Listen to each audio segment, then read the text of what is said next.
Welcome, welcome, welcome back to another episode of the Ian Fritz Show. As you have seen by the title of this video, this is the ninth worst thing about college football. What is the ninth worst thing about college football? It's the neutral site, non conference games. Let's get into it. Whoa, he has trouble with the snap, and the ball is free. It's picked up by Michigan State's Jalen Watts Jackson, and he scores on the last play of the game. Unbelievable. 35, 40, 45, 50, 45. There goes Davis. Oh, my God. Davis is going to run it all the way back. Auburn's going to win the football game. Auburn's going to win the football game. He ran the missed field goal. The ninth worst thing about college football, neutral site, non conference games. Why do they exist? Why is it an issue? How are we going to resolve this issue? Now, I like to think some of these issues in this list are pretty easy to resolve. And this one has a pretty easy solution. But why is it a bad thing? Why is it a bad thing? Some of you may think, I love a neutral site game. I love it when Ohio State and Georgia go and play in Louisiana. I love it when they're down there for a game to start off the year. That's just the best. When USC and Alabama go play in Louisiana to start the year a couple years ago. That's so cool. That's so cool. No, it's not. It's not cool. Now, why is this bad? Why is this bad? Well, number one, one of the biggest reasons why college football is so incredible is the atmospheres at those college stadiums. Think about the Big House for Michigan, the Horseshoe, Ohio State. You've got Bryant Denny Stadium for Alabama. You've got Georgia Stadium in Athens, Sanford. You've got so many places, college football, Death Valley for Clemson, Death Valley for LSU. So many places that offer something the sports world doesn't have anywhere else. No NFL stadium is going to offer the environment that a college campus does. No NBA arena is going to give you the same thing that a college campus does. It just doesn't happen. There's something about being on a college campus when a big game happens. There's nothing like it. The environment creates this moment that you can't have anywhere else. You can't have it in the AT&T Stadium down there in Dallas. You can't have it in NRG Stadium in Houston. You can't have it in the Caesars Superdome in Louisiana. It doesn't have the same juice that LSU Death Valley at night does. That Bryant Denny Stadium at night does. You can't create the same juice at these big stadiums for neutral site games that you can if they were to play at one of the school's home stadiums. It doesn't happen. The juice, quite frankly, doesn't exist. It's like a juiceless fruit. Let's see, what's one of the worst the least juiciest fruit? An apple, maybe? I don't know. I don't know. Whatever it is, leave it down below. What's the least juiciest fruit or the juiciest fruit? Well, I've had that conversation multiple times. Pound for pound, it might be a grape. And I probably just lost half the viewers there by saying that. But bite into a grape, guys. They're juicy. Anyways, you lose all the juice. All the juice goes away when you go to these neutral sites at these big NFL stadiums. You lose all the juice. All the juice is in those college campuses. That's where the environment is. We should never leave that. We should never leave the environment because that is half of college football. That is the environment of college football. That's what makes it so great. Is that they're on a college campus. That's what makes it so incredible. And we're going away from that in these big time games. It's sad. It's sad. Now, just for example, this year we've got Georgia and Clemson playing. Now, I'd like to think this game is going to be played Death Valley over there at Clemson Stadium. One of the loudest stadium, probably top 3 loudest stadium in all of college football. Imagine Georgia going in there, week 1. Georgia going into Death Valley. Dabo's running down that hill. Maybe he trips, maybe he doesn't. But it would be funny if he did. Either way, he's running down that hill.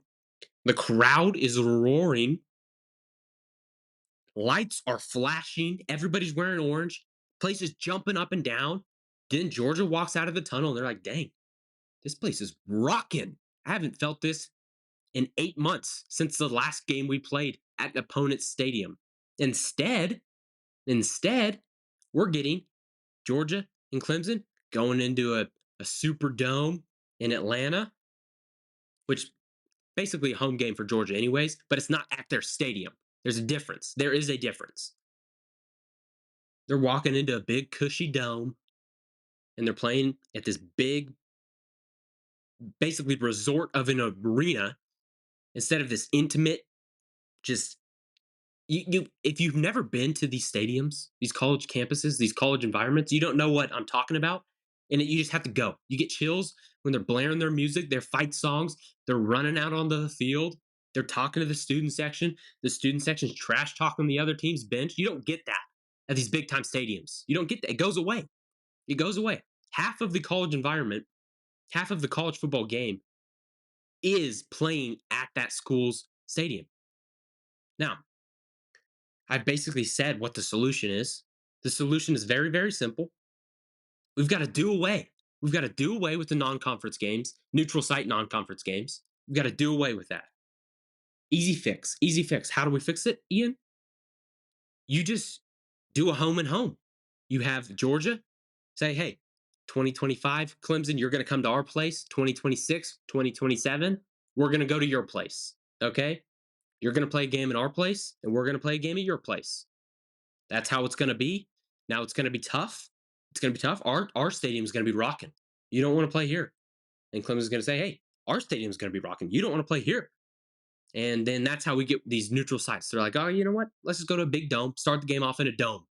Let's start the game. Let's kick the season off. Let's kick the college football season off in a non-college football stadium. Who thought that was a good idea? That's what we're doing. That's what we're doing. This mainly happens at the beginning of the year, like I've said. And it's a terrible way to start the year for college football fans. When I sit down the first Saturday of college football and I see Clemson and Georgia going at it, or whatever teams it might be, I want to sit there and say, dang, Georgia's got to go play Death Valley in week one? Yikes. Yikes. That is going to be tough. Instead, they're going in a big cushy dome. I don't know if it's going to be half Clemson or half Georgia, whatever. Even if it is, it's sad. It's sad. I want 100% Clemson and then 100% Georgia the next year. That's what I want. And that's what 99% of college football fans want. Go back to college campuses. Get away. Get away from the NFL stadiums. They're no good. They're no, I mean, yes, they're nice. They're nice. Okay. I can't argue with that. Can't argue with how nice they are, but they're sad. They're sad. Okay. Nothing's like a college stadium. Imagine Washington and let's say Oklahoma, they decide to do a series. OU never they don't even go up to Washington and play Washington right there on the ocean, on the lake. They don't get experience that? How sad is that going to be? Very sad is the answer. It sucks. It sucks. Now, we got to do away with it. Just do a home and home. Washington, you go play at OU. OU, you go play at Washington. Problem solved. And then we get huge, huge, huge brands playing huge, huge, huge games at environments that set the stage for the college football season. That's what we want. That's all I'm asking for. All I'm asking for is more college football to start the year. Because when we get these big time games at neutral sites to start the year, there's a little bit less juice. There's less juice. It's maybe an apple and not a grape. Give me the grape or give me the watermelon if that's your juiciest fruit. I want a watermelon instead of an apple. That's all I'm asking for.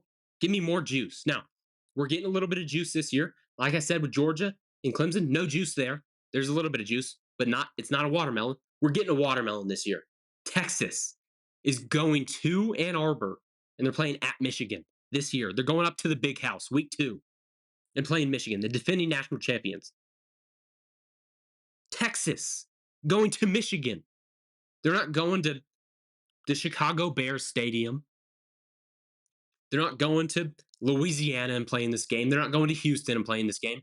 They're going to their place.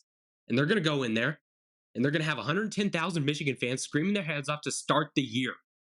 That's how we should start college football every single year. And if you disagree, you're wrong. That's how college football should start every year. Do away with the non-conference games. That's why this is the 9th worst thing about college football. It takes away from the environment, the atmosphere that is college football, and it waters it down. Less juice. Give me more juice. Give me that watermelon. Give me that grape. Do away with an apple. do away with an apple. Give me a watermelon. Give me a grape. Give me more juice to start the college football season. Now, if you're new to the channel, if you're a new viewer, subscribe. Go over to the podcast, subscribe there if you're listening on podcast right now. I thank you guys. I appreciate you guys watching, hearing me out on all these issues. Again, if you have another issue that you would like me to talk about, comment down below. We will get to it and we'll talk about it on the show. Now, that does it for the 9th worst thing about college football, neutral site non-conference games. Stay tuned for the next episode later this week, number 8. It's a doozy. It's a fun one. Thank you guys for watching. I love you guys. Bye. Oh, he has trouble with the snap, and the ball is free. It's picked up by Michigan State's Jalen Watts Jackson, and he scores on the last play of the game. Unbelievable. 35, 40, 45, 50, 45. There goes Davis. Oh, my God. Davis is going to run it all the way back. Auburn's going to win the football game. Auburn's going to win the football game. He ran the missed field goal.